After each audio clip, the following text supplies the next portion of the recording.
The majority of interpreters in the United States are freelance interpreters that work for agencies and clients as independent contractors.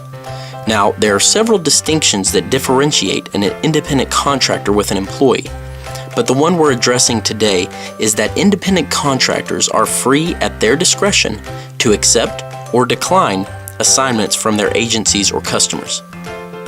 Very quickly in this video, we are going to address 4 reasons why you would want to decline an assignment, and frankly, why your agency would want you to decline an assignment. The first consideration is your time constraints.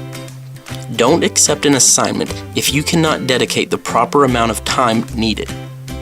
For example, you may have a 4 p.m. appointment or obligation. Don't accept a doctor's visit at 3 p.m.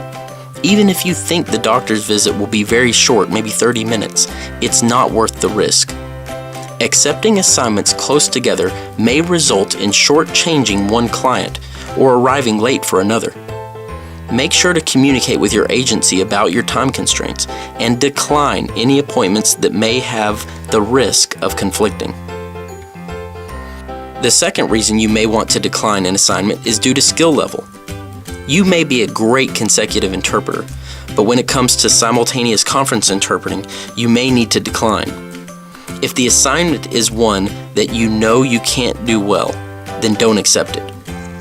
It may be tempting to take an assignment for the money, even though it's over your head.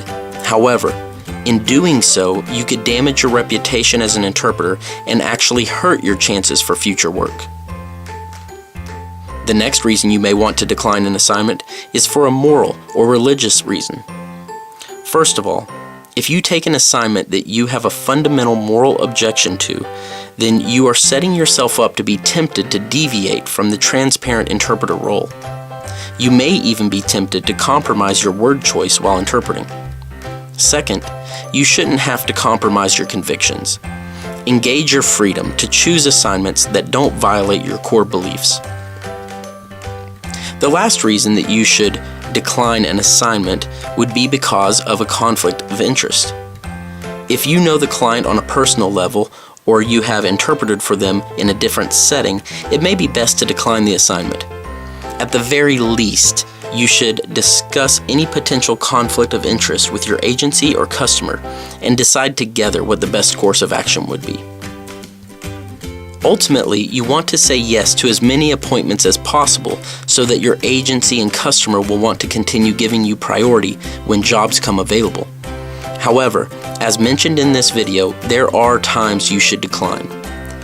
Being transparent about the reason you're declining is not necessary, but can be helpful for your agency to understand where you're coming from.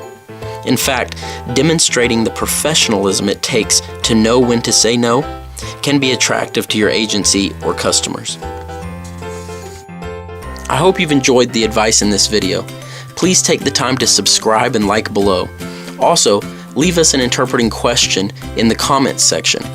For our next video, we'll be answering questions that we've received regarding videos and interpretation, so we would love to hear from you, get your feedback, and answer one of your questions in our next video.